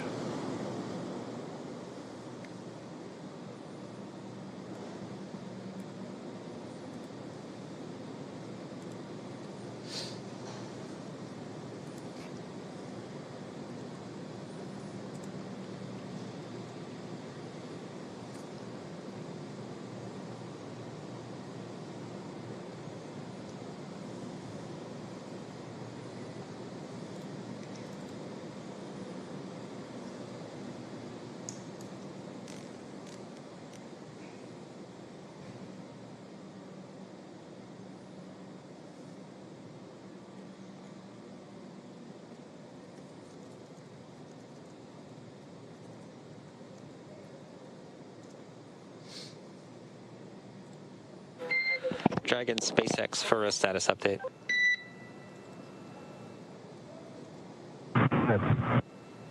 Okay, so currently our exposure limits are below limits, but the purge is actually doing a pretty good job. We saw NTO go from 3 parts per million down to 1.5 over the last few minutes.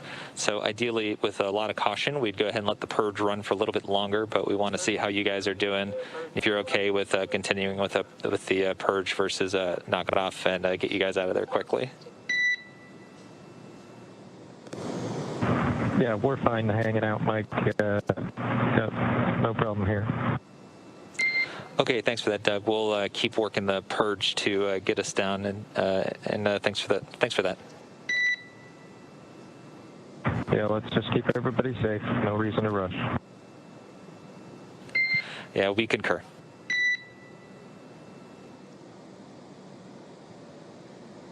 Spacecraft Commander Doug Hurley reporting the crew still doing well in Dragon, so they are good to continue to hang out.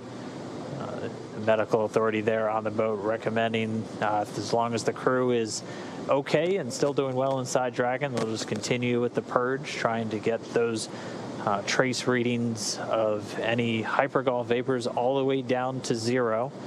Because again, we're really focused on not only keeping the astronauts safe, but all of the recovery engineers and medical professionals there on the scene as well.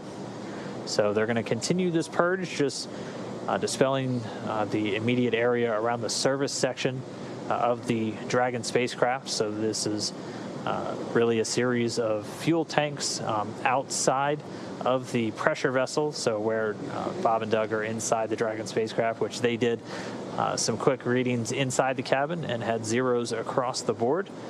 But they're just continuing to let these levels dissipate, bring it down to 0, and then we'll resume hatch operations. We're just a little over an hour now, an hour and 2 minutes post splashdown.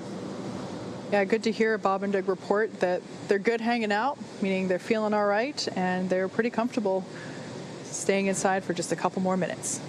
Yeah, they were doing their best prior to leaving of playing up their expected seasickness. So good. It is good to hear that they're doing well still inside the Dragon capsule.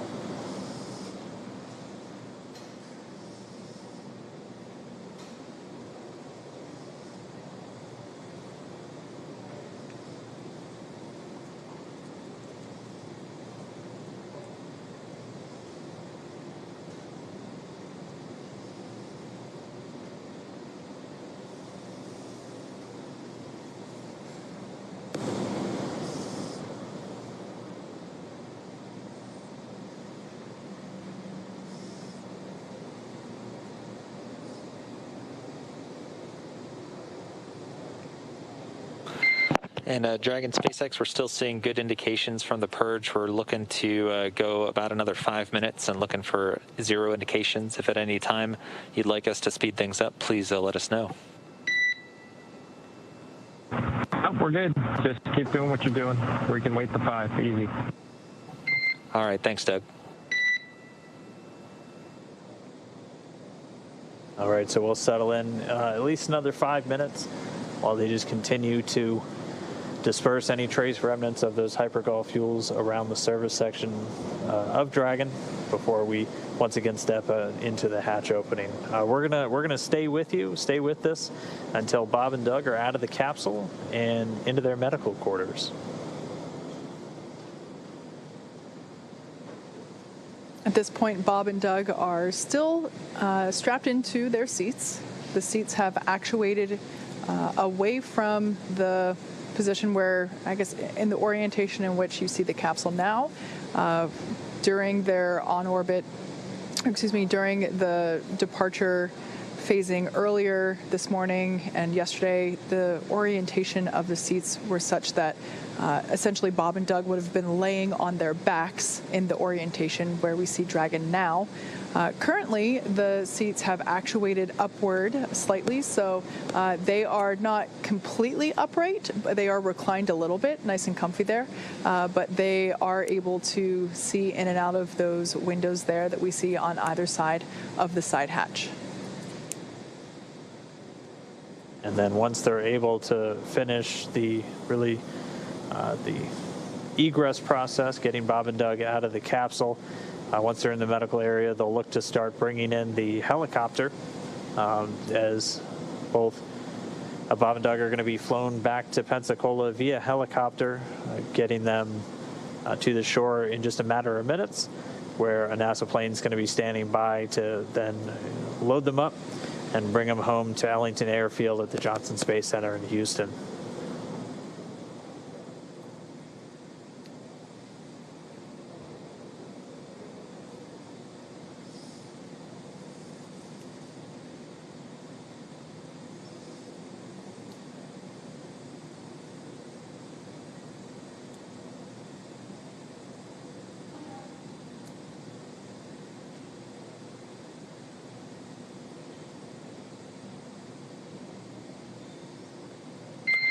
And Dragon SpaceX, things are still trending well. We're expecting another reading in about 2 minutes, so at 19:56, and looking to hopefully egress you guys shortly after that. Okay, sounds good, bud. Thank you.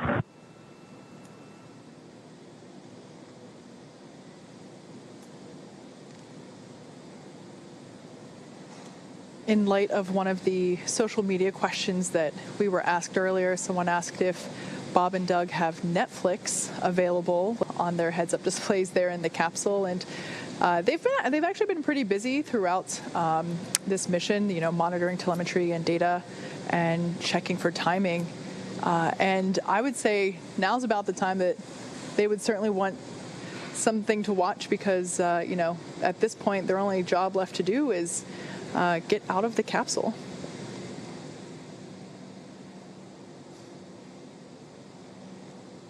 Has to be a feeling of just success, though, for those two.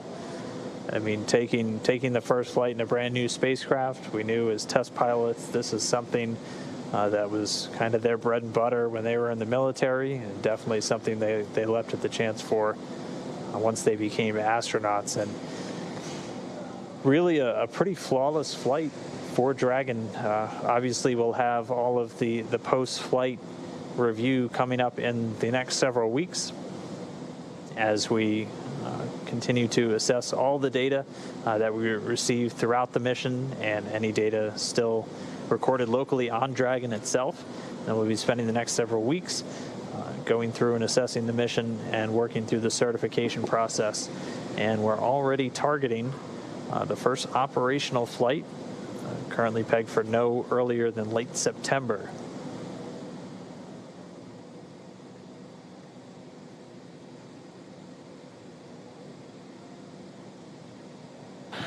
And Dragon SpaceX, we're now planning to stop the purge in 1 minute at about 19:57.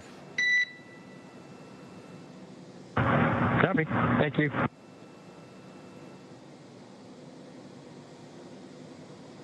right, well, with them stopping the purge in about a minute, that means that the levels have gone down to what they were looking for, and then we'll begin to step back into the hatch opening process and then be able to get Bob and Doug egressing or moving out of the Dragon capsule. They've been in there for a little more than 19 hours at this point since they departed the space station on Saturday.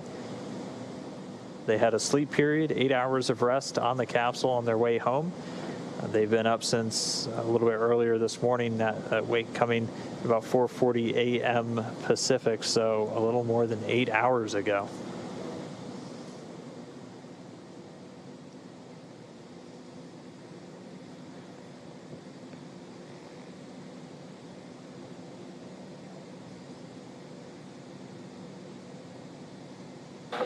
And Dragon, the purge is now complete. One more Drager check, and then we should proceed with hatch opening.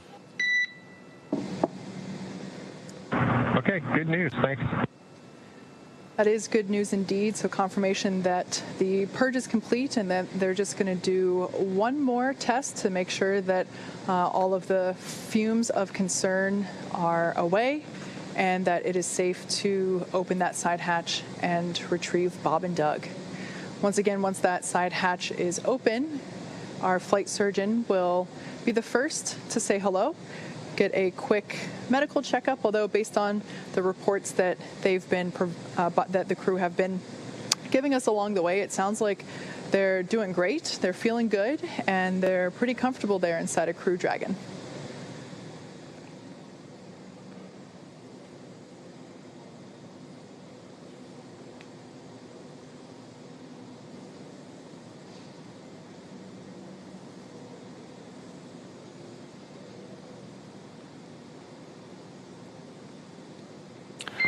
And Dragon SpaceX, we show 0.4 parts per million on NTO, 18 parts per billion of MMH. That's below limits.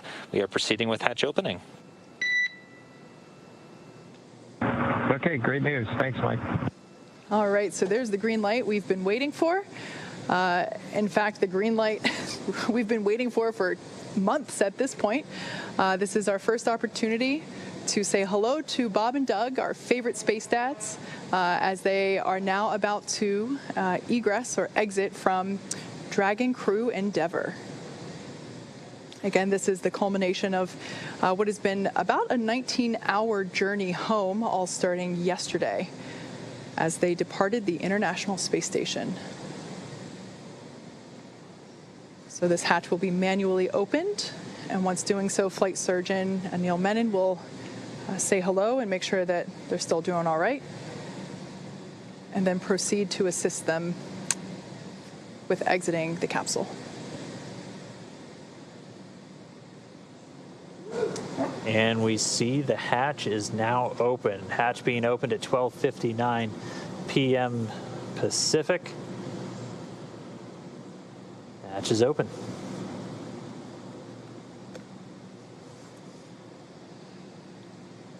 So right now they're going to put a piece of equipment in there that basically smooths out the edges and makes sure that it is a comfortable exit from the Dragon capsule. Just a little piece of structure there to ensure that the hatch will remain open and that any sharp edges around that side hatch are protected.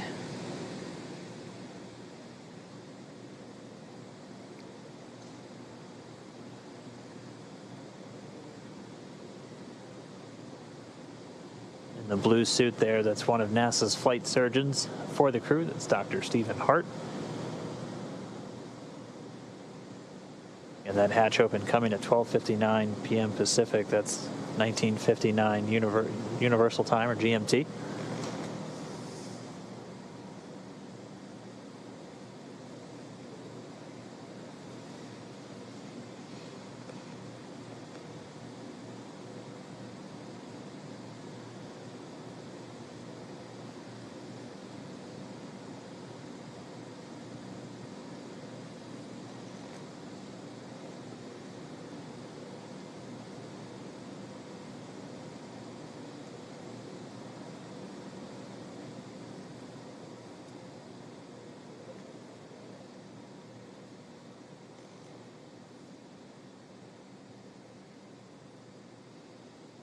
So once again, the SpaceX recovery team is now assisting NASA astronauts Bob Behnken and Doug Hurley to exit the spacecraft. Sorry, we got the hatch open just about 2 minutes ago. We paused for a little while as they were just detecting some trace amounts of some of the hypergol fuels. So we executed a series of purges. And then once those were down back in acceptable limits, we were able to then start with the egress. So there we see a stretcher on deck. This is normal. This is part of the standard recovery procedure.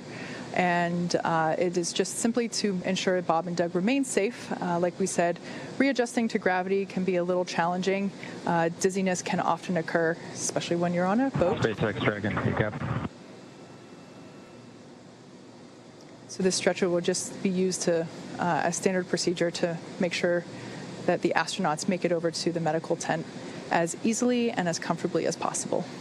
Yeah, as we discussed, the reintroduction to gravity from microgravity can be a bit jarring, especially on our vestibular system, so the stuff responsible for our balance. And as they are on a ship underway, we just want to make sure we're taking every possible precaution to ensure that their arrival is safe and free from any injury now that they are home.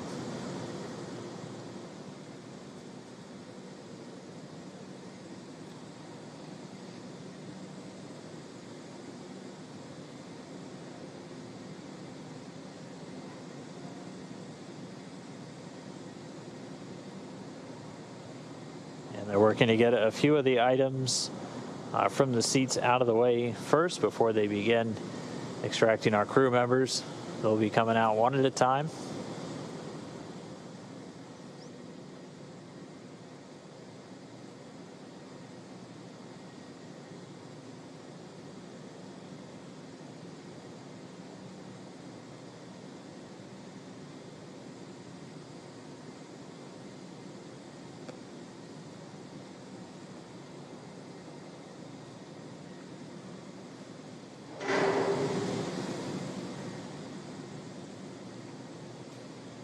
As we saw during the ascent portion of this mission, there is enough room inside the capsule for them to do a backflip in microgravity. However, considering there's a couple folks in there right now from the recovery team. Check. Got you loud and clear. Just a quick comm check there between Dragon and Mission Control And here. Solo from the PLT, I just wanted to thank you guys for bringing us home safe before I disembarked from ship Endeavour. I'm sure Doug will have some good words for you guys as well. But thank you for doing the most difficult parts and the most important parts of human spaceflight, getting us into orbit and bringing us home safely. Thank you again for the good ship Endeavour. Thank you, Bob, for those awesome words. It's absolutely been an honor and a pleasure to work with you from the entire SpaceX team. It's been awesome.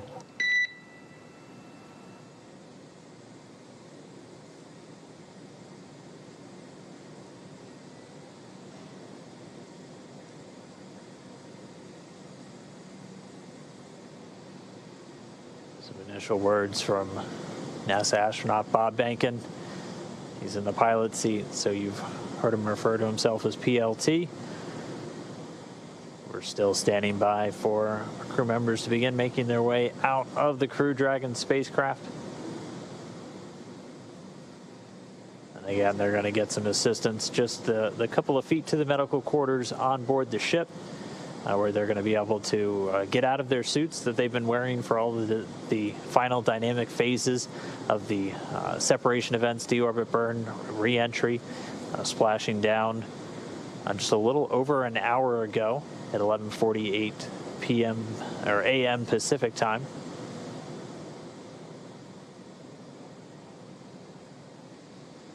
Again, the recovery team. SpaceX Dragon from the commander.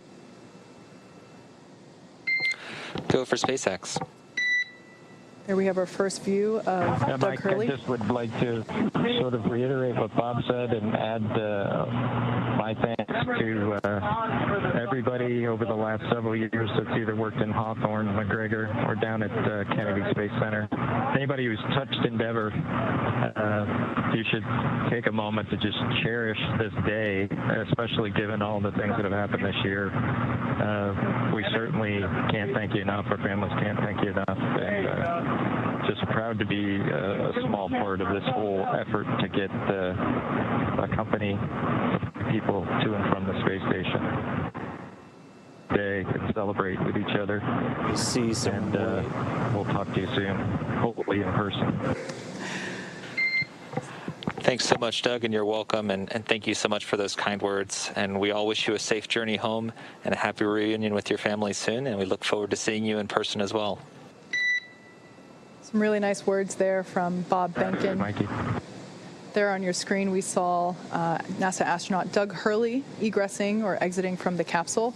Might have been hard to see on your screen there, but we got a thumbs up indicating that things are going well.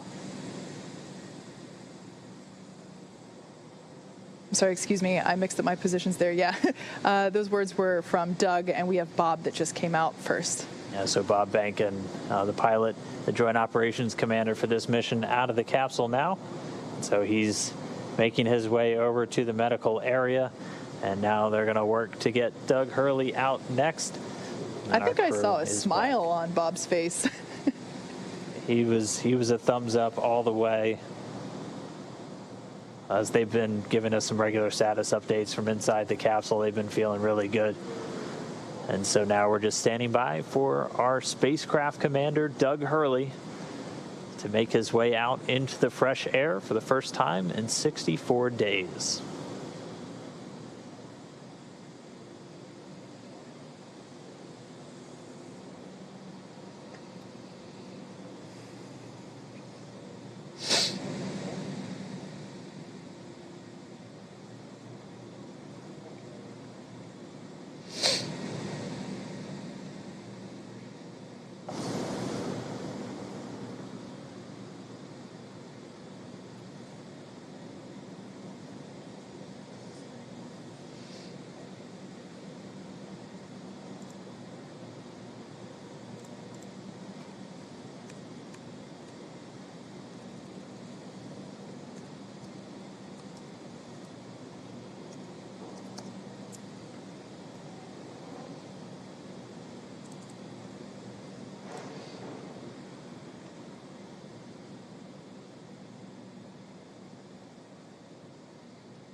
All right, so they're getting set up, and we should see spacecraft commander Doug Hurley making his way out of the capsule.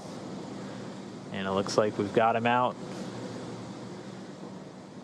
We've got him seated.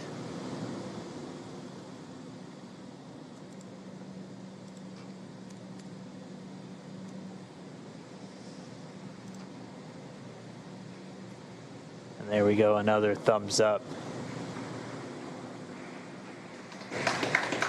We've got some applause here.